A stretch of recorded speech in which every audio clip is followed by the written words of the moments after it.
There is one other thing that this dungeon has in common with Fyro Temple, which is that it has a timer, like all the dungeons, but the timer does not start ticking until you hit the middle. What's not really clear is whether the timer is ticking right now, because Emily and Apollo just ran ahead, so I'm given to believe that it's ticking. But maybe the game mechanics are actually a bit better about this. Anyway, the time that you have to beat is 30 minutes to beat the second half of this dungeon. You might think that we were pretty snappy through the first half, and you'd be right. You might think that, how hard can this be, right? Let me tell you, this is a bit of a motherfucker to do in 30 minutes. And you see what we did in this room? We thought. There was an effort to try and think here. And if you actually want to do this right, if you want to do fairly your first attempt and actually still be in any way competitive with Emily, I was not kidding. You have got to solve these puzzles with your heart. Do not stop, do not think, just solve. Also, here's 12 cats. Wow, this dungeon's fucked up. Right? Now, these cats aren't much more powerful than the ones outside, but there are a lot of them. You don't have any backup. And, you also can't stop, so... can be kind of a problem to deal with. And also, this is why I think the game is being a little bit overly smug with the whole deal where, the encyclopedia entry for the cats is like, hey, how do you have this report? How dare you kill 10 of these innocent cats? And I'm like, there are 12 of them in this room. It is mandatory. It is literally not possible to beat the game without getting that report. So, what the hell, game? Ah, you did the thing we made you do! How dare you! What is this, Spec Ops The Line? Don't answer that. By God, I'm not getting into this discourse, not again. Key Thrust is really good against the cats, by the way. Just putting that one out there.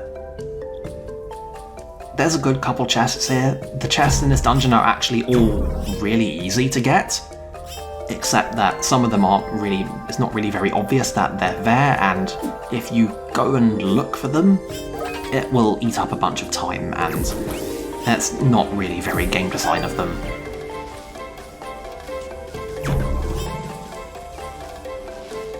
So, I believe there was a thought that I asked you to hold on to.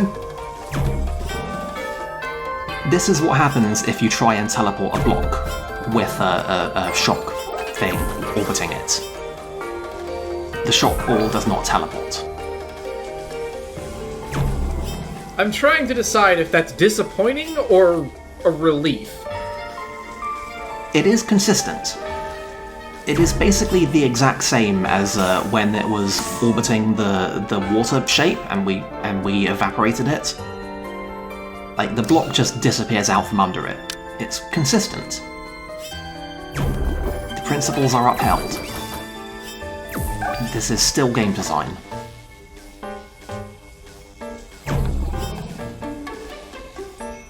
But yeah. You might have noticed, if, you've started paying attention since I brought it up twice, this is about the point in the game where the room names start being kind of, pretty hinty regarding what you have to do. If not always exactly how you're expected to accomplish these things. It's definitely one of those kinds of game design where they are trying to nudge you towards this realization of hang on, I can do that?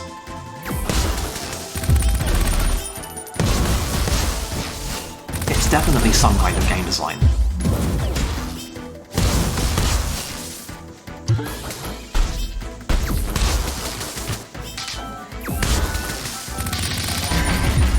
Anyway, I've now actually remembered how to fight these birds. I remember that you can break them with melee attacks. It's cool. It's only taken me several in-game hours since the first run-in with the Bird Mafia, but I figured it out.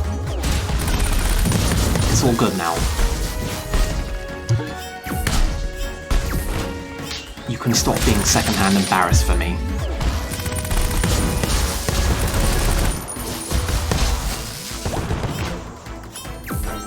This, of course, does not stop me from taking a bunch of damage in this fight anyway, but, yeah. What are you gonna do? I believe I have already spoken on the subject of which of the hit points is the one that matters.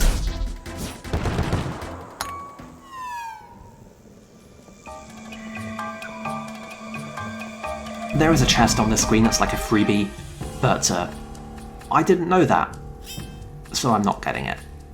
Also, there's that over there.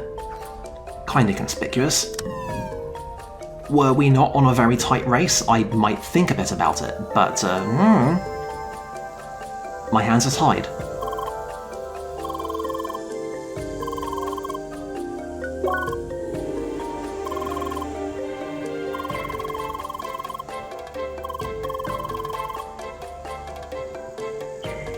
Thanks, I hate that too. Big think. Big think. Maybe said 8 could also, like, run an airport or something? I mean, that would be fucking ridiculous. That would be fucked up. That's ridiculous. Can you imagine trusting a monkey to fly you somewhere? Ugh. Now, this room. I know it's like, this is going to be the third time I've said this in this pair of videos, like it's basically just become a cliche at this point, but I promise you, solve this puzzle with your heart. Don't try and figure out what the game wants you to do. Just identify the interactions and go with them. I promise you'll be fine. The worst thing you can do is try and solve this room. What are we working towards? I have no idea. But just pull on the thread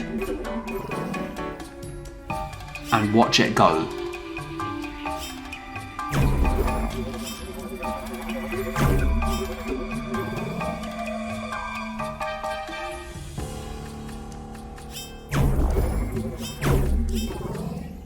What?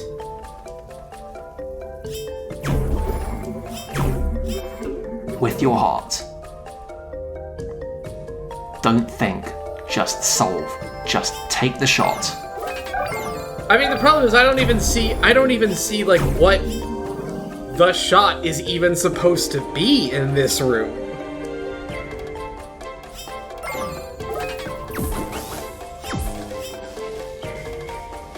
It was that.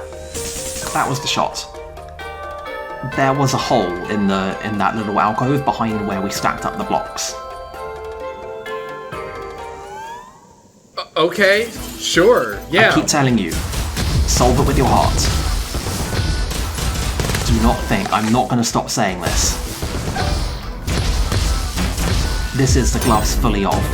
There is no thinking through this. Well, actually there is, but it takes a while, and we don't have a while, we've got trophies to get. Even if they are a little bit destructive to something resembling an organic play experience. This is my thing, I'm never going to stop being salty about this.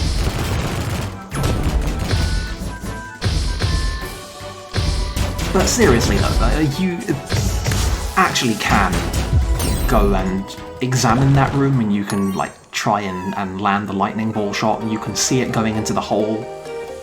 And you can maybe work backwards from, like, I guess we need to block that hole. But it's on another elevation, how can we get anything up there? I guess maybe we need to stack these blocks, which is a thing that we learned that we can do in that one room in Zervatar. There's, like... It's not like this thing is immune to process.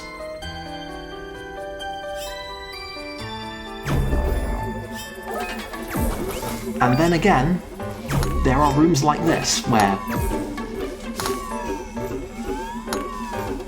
I feel like the solution is pretty apparent, even before you go and try and figure this out. Like, you just take one look at this room and you know one of those balls is going to be a shot ball, the other one's going to be a wave ball, and you are going to have to synchronize them, and you're going to have to babysit one of them. You know this. You know this in your soul. You know this in your soul the same way that you know that when you light the 4 torches in the room, the door will open.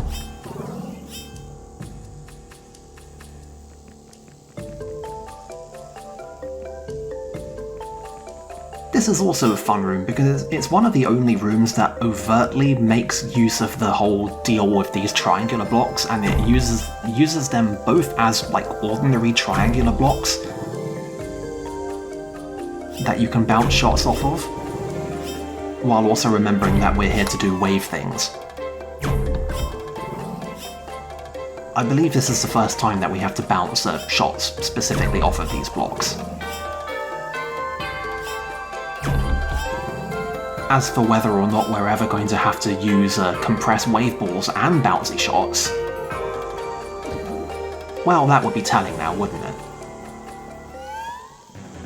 I would honestly be disappointed if it made me do anything less for the big puzzle of this dungeon.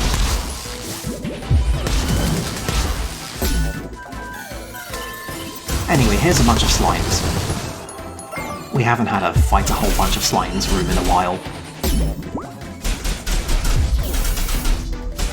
I feel like there's something to be said for, like, sometimes it feels like the enemy variety, okay, well, there's your enemy variety, but I digress. Sometimes it feels like giving you the same enemies to fight without even, like, increasing the power is a bad move, but I like the fact that they managed to keep on introducing the same enemies without statistically inflating them, in a way that manages to gradually amp up the challenge, and lets you continue to feel more powerful, like you can beat these enemies down more efficiently than before.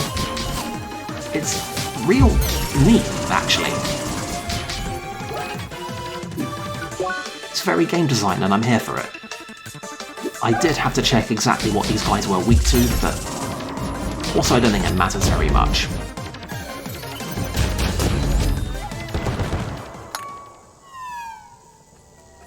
It's all very, very video games. That's what I mean by freebie chests, by the way. They're pretty much all just like that.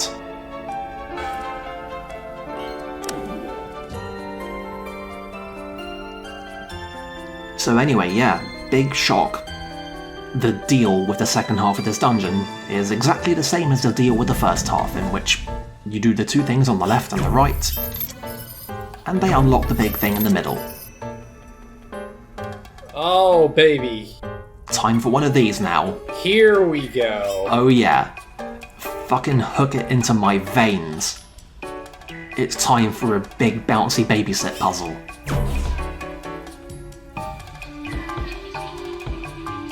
I feel like mostly this one speaks for itself.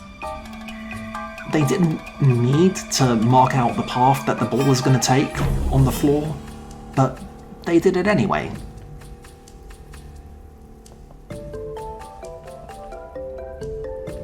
And do also note the point at which the markings conspicuously turn from green to purple. So here we go.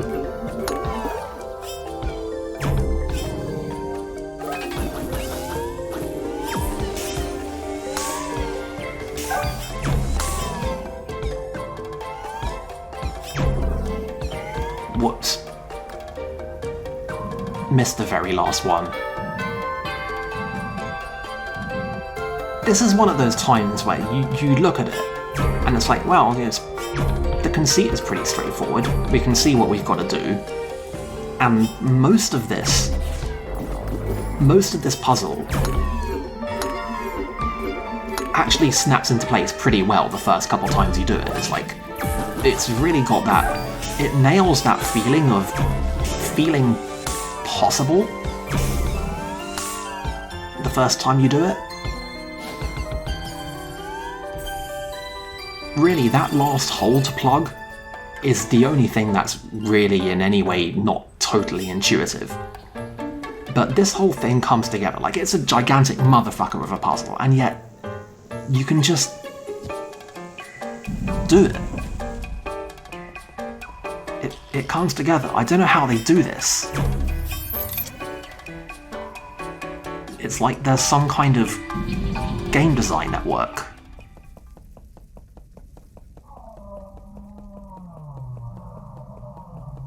I wonder how long they spent refining these puzzles. I have to assume it was a horrifyingly long time.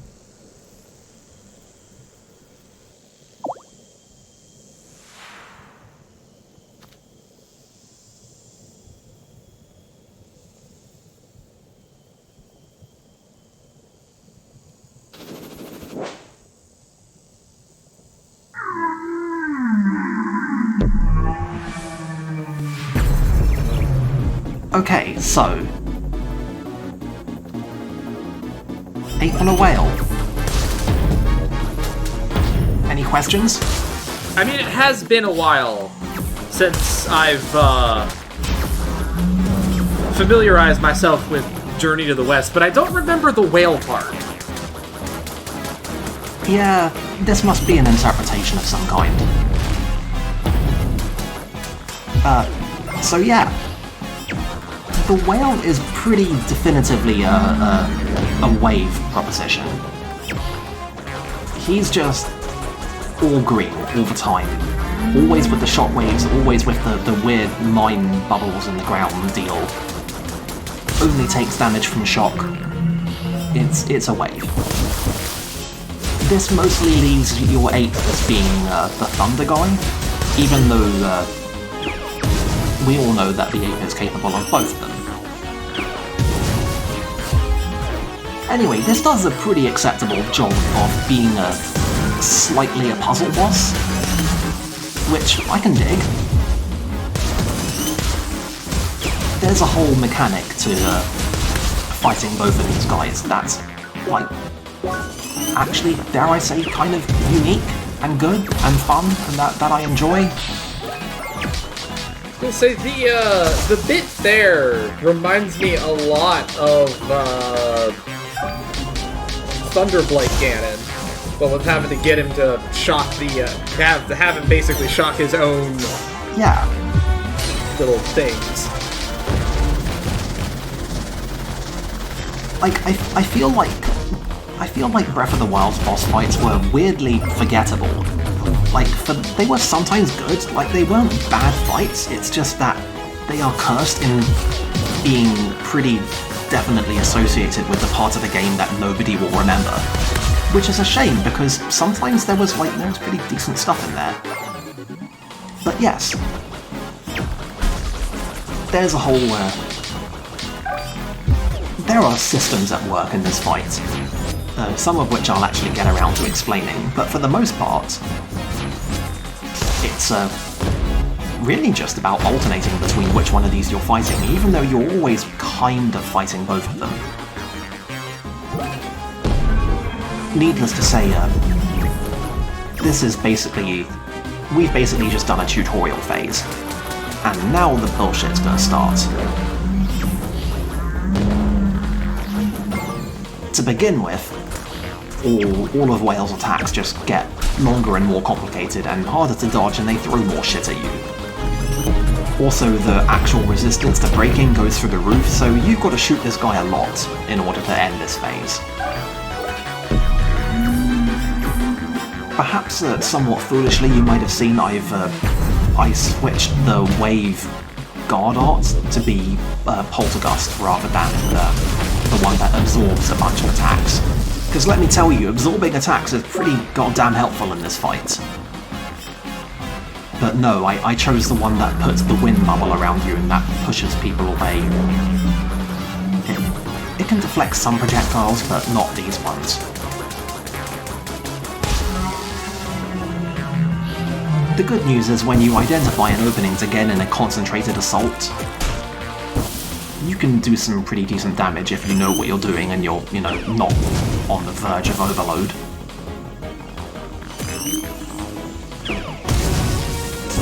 Subsequent phases make us have to actually complete this little chain before we get to actually,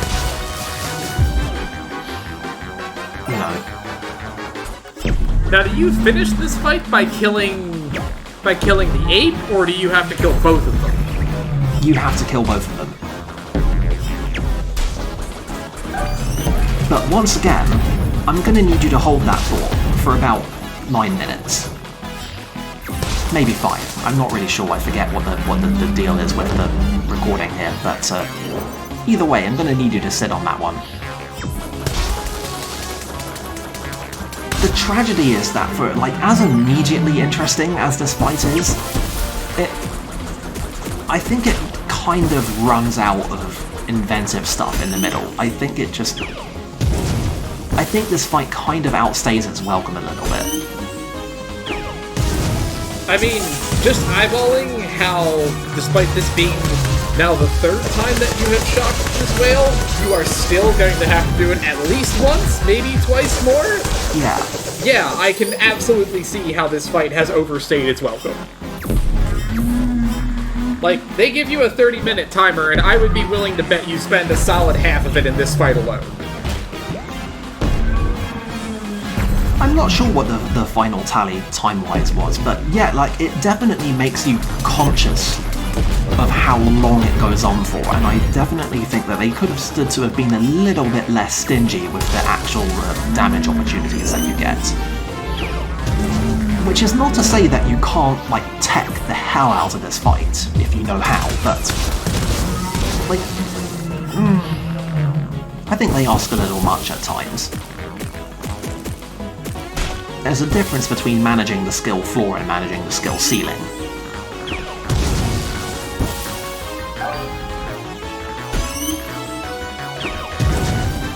It's a whole concern.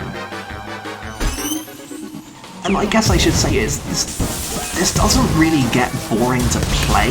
Like, the great thing about CrossCode is that it's always CrossCode. It just does CrossCode stuff at you, and you just keep engaging with it, and it just keeps being okay.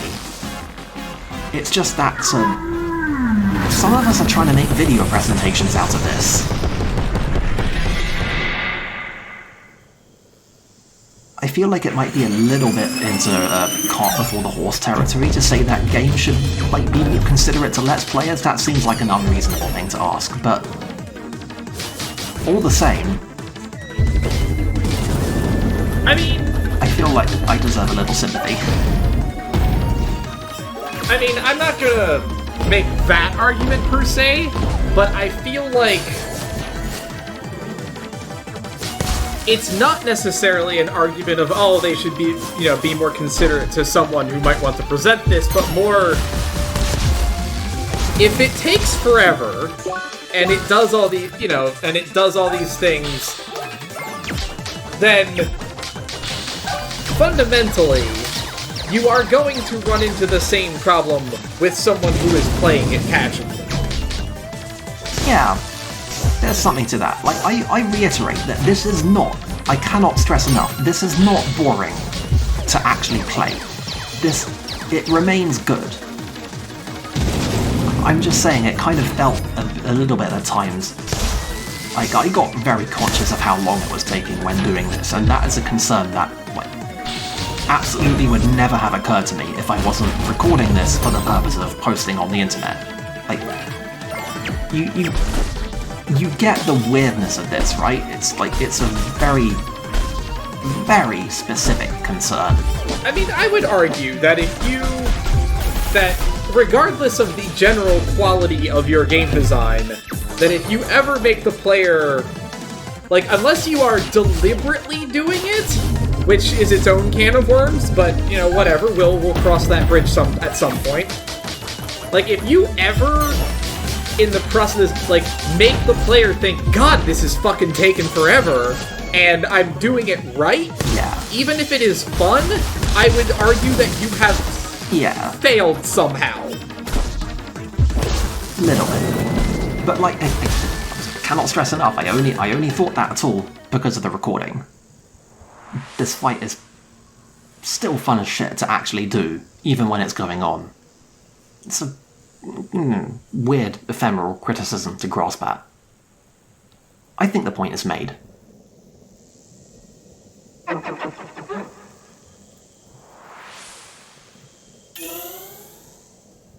Anyway, that was fun. Let's walk up a staircase into space. That's our trophy, by the way, for winning 5 dungeon races.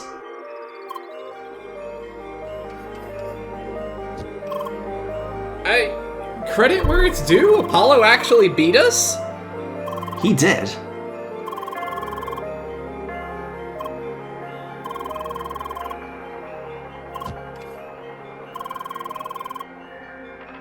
He did.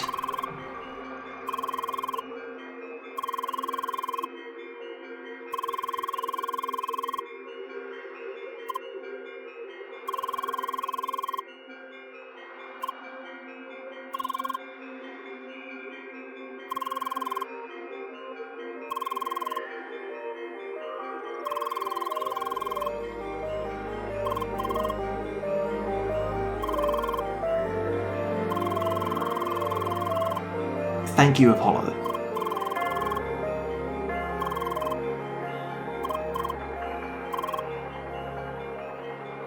So yeah, as you can imagine, that conversation can branch a lot of different ways depending on how you do in this race and also how well you've done against Apollo.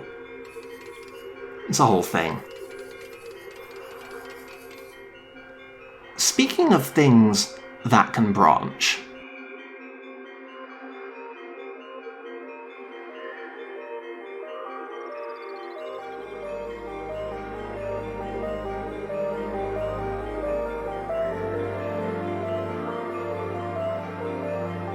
Did you notice?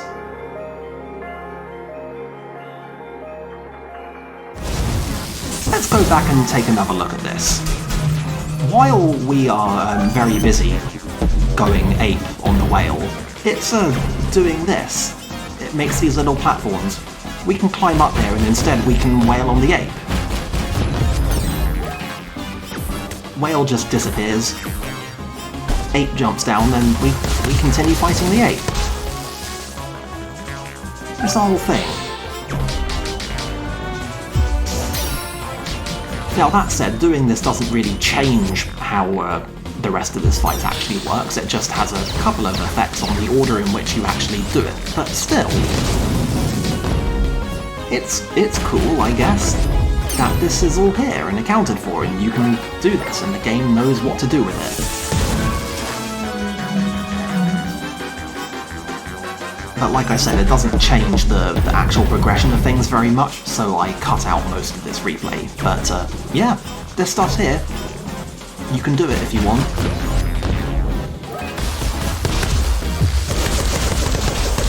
This is definitely the secret-ish of the two approaches. I have a feeling that you're supposed to be able to feel kind of smug for figuring this out. So anyway, when the whale starts getting clutch, it does this. Do you know what this is? He turns into Soul Tyrant from Hollow Knight. Like, he makes the sound, he does the whole, like, teleport fake out body slam and everything. Like, come on. How blatant can you get? This is so obvious, right? I'm definitely not just reading into another thing that I like here.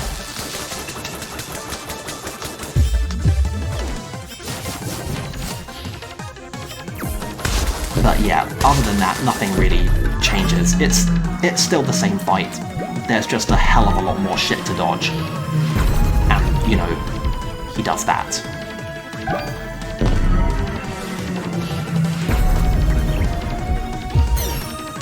And yes, you can block and absorb those things. I really should have taken the other path for Waveguard arts for doing this. I could have saved so much bother. Ah well. By the way, you can't block that. It doesn't work. It doesn't happen. Don't try it.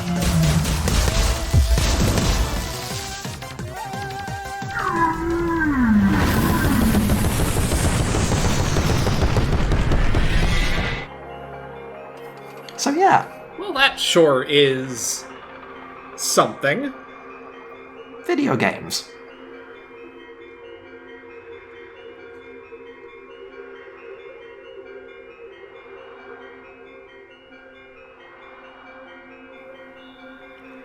There are a couple of players here who...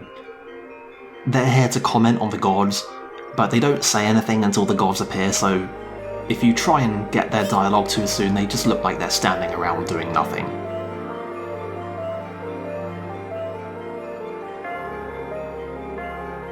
That also is like a whole thing.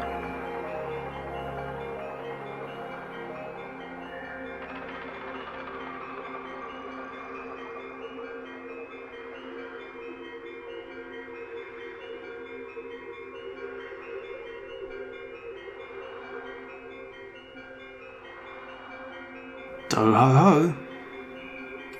So can we just, like, throw both of them off this platform? I wouldn't object.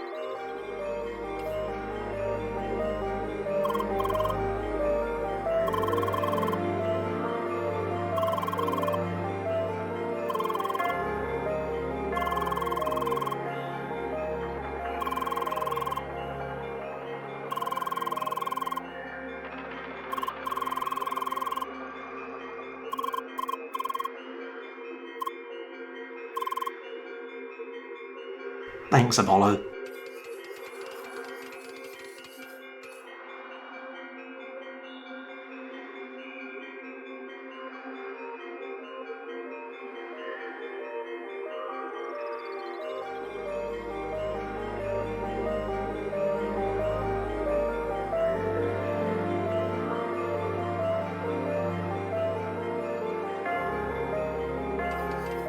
Man, some of us are just not having a good time with this game.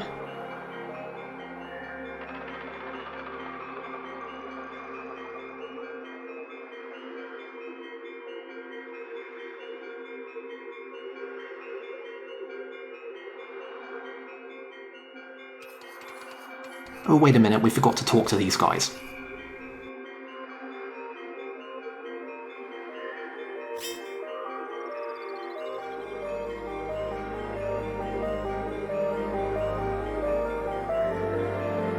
Good save, man. Good save. I was gonna say, I was about ready to throw him off the platform too, but... Speaking of throwing off the platforms, don't get tricked by the perspective here. We are underneath the floor. We actually can't talk to that guy at all right now, because as soon as we hit the top of the stairs, we get dragged into this. Yeah, see, he was merely horny, as opposed to making a terrible pun. So, you know, I guess we can let him live. Yeah, there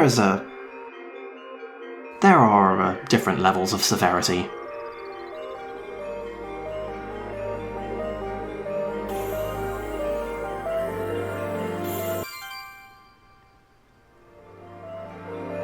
Anyway, the Star Shade is what we notionally came here for, but, well, here's the real prize.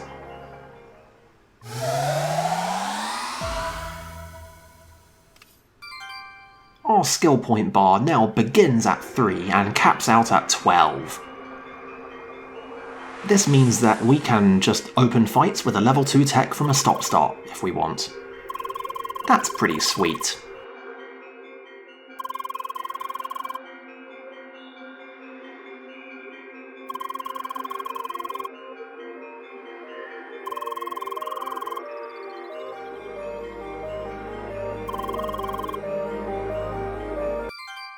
And I guess we get some more of these. Sure, why not? Whatever.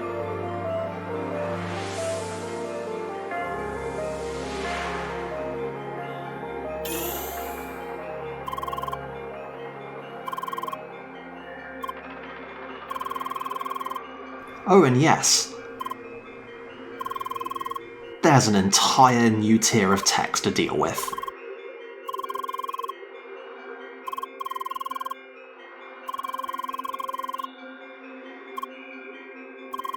Now, I want to say that Apollo should already be pretty familiar with this, since, you know, he's multi-charactering, but, he's not kidding.